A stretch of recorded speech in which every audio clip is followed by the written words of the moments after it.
ऐसी बुद्धि रखने वाले लोग ही आगे इस वीडियो को देखें, वरना वो वहीं से वापस लौट जाएं, वरना लाभ तो कुछ होगा नहीं, अपने माथे की टेंशन वो बढ़ा लेंगे। नमस्ते।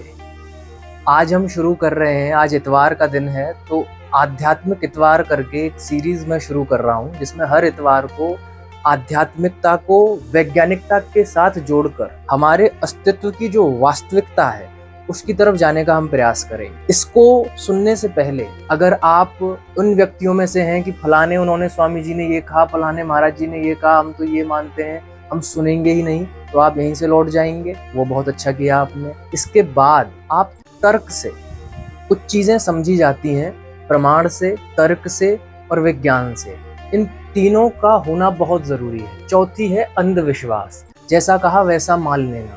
ना तो उसका कोई प्रमाण है, प्रमाण मतलब वेद में प्रत्यक्ष प्रमाण, आंख से देखा हुआ, अनुमान प्रमाण कि धुआं है तो आग जल रही होगी, अनुमान प्रमाण हो गया। बेटा है तो बाप जरूर होगा, उसके बाप का भी बाप जरूर रहा होगा, अब नहीं है, रहा होगा, अनुमान। ठीक है।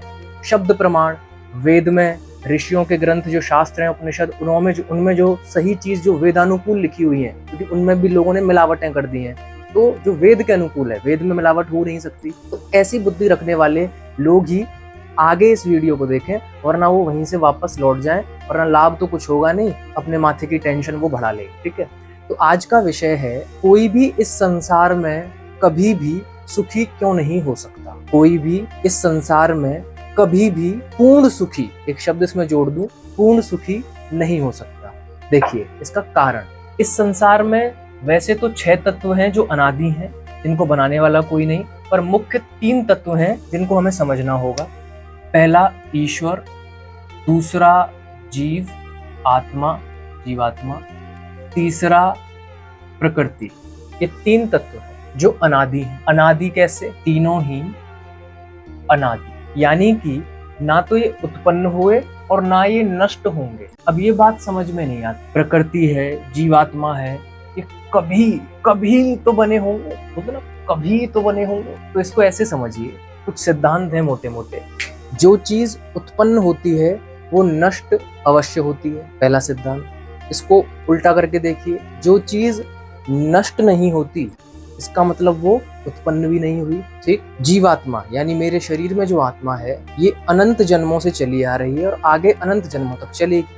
कैसे? कोई भी व्यक्ति कर्म किए बिना नहीं रह सकता। कुछ ना कुछ जाने अनजाने कर्म बनेंगे। सभी कर्मों का फल एक ही जन्म में दिया नहीं जा सकता।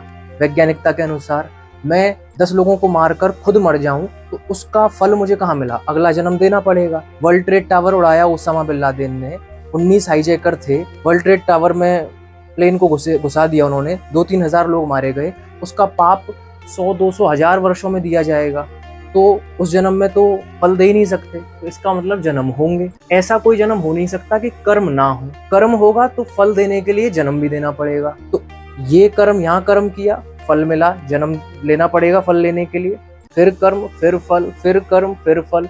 ये एक साइकिल है इनफाइनाइट, यानी कि ये कभी अंत नहीं होगा इस चीज का। ये ऐसे ही चलती जाएगी चीज। मैं कहूँ रात और दिन, रात है तो दिन, फिर रात, फिर दिन, फिर रात, फिर दिन, ये अनंत काल तक ऐसे ही चलता चला जाएगा। जब ये ऐसे ही चलता चला जा रहा है तो ये शुरू भी नहीं हुआ होगा। अब इसको बुद्धि थोड़ा स्वीकार नहीं कर पाती, एक्सेप्ट नहीं कर पाती। एक उदाहरण से, क्योंकि मैंने कहा ना यहाँ वैज्ञानिकता के हिसाब से चलेंगे, तो एक उदाहरण से मैथमेटिक्स के हिसाब से समझिए। एक नंबर लाइन है, उसमें 1, 2, 3, 1 है तो 1 में 1 जुड़कर 2, 2 में 1 जुड़कर 3, ऐसे ये चलता ही चला जाएगा और ये अनादि हो गया, अनंत हो गया, यानी कि इसका कोई अंत नहीं है। अब इधर आ जाइए, आप 0 को फुल स्टॉप मानने की गलती ना करें कि यहाँ से ये नंबर शुरू हुए, नहीं, इसके पीछे और भी है।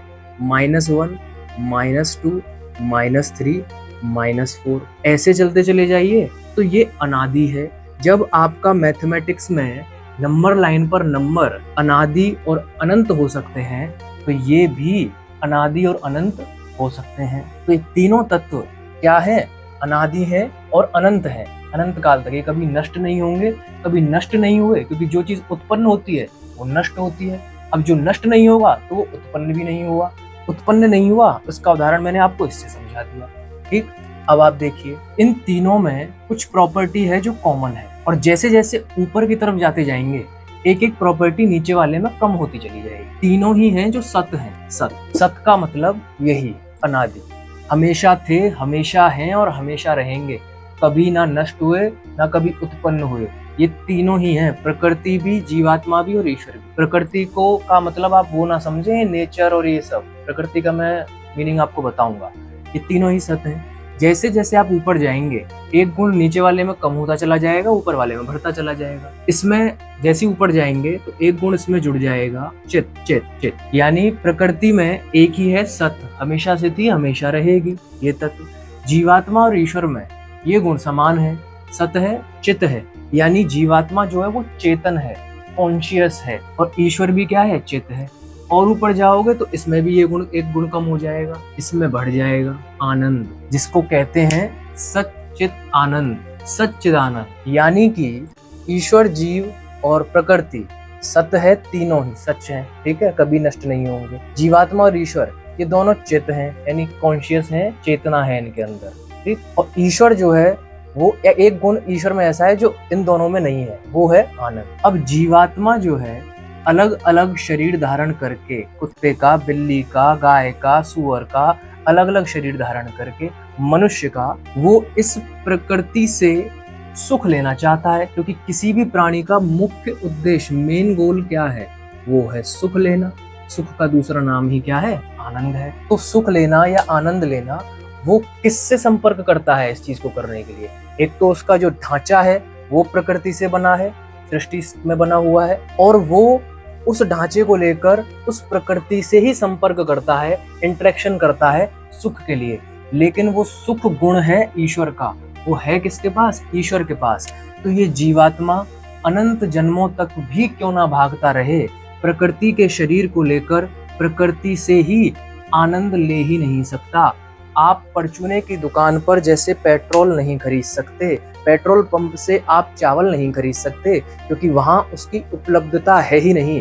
इसी तरह से ईश्वर, जीव, प्रकृति, आनंद सिर्फ और सिर्फ ईश्वर के पास है, किसी जीवात्मा के पास भी नहीं है। कोई पुरुष ये सोचे कि मुझे स्त्री से सुख मिल जाएगा, कोई स्त्री ये सोचे मुझे अपने बच्चे से सुख मिल जाएगा, दादा ये सोचे मुझे अपने पोते से सुख मिल जाएगा, नहीं मिल सकता, क्योंकि उनके पास खुद ही नहीं है। तो इनको प्रयत्न यहाँ से हटकर यहाँ करना पड़ेगा, तब जाकर वो आनंद की प्राप्ति कर सकते हैं। तो ये पहला कारण है जिसकी वजह से संसार में कोई भी सुखी पूर्ण रूप से नहीं हो सकता। ये चीज पहली। आगे की और भी बातें हैं जो आगे मैं वीडियो में बताऊंगा। पहले इस चीज को आप जो है वो समझिए और इस पर चिंतन कीजिए, विचार कीजिए। अच्छा, इनका मैं मीनिंग और बता दूं।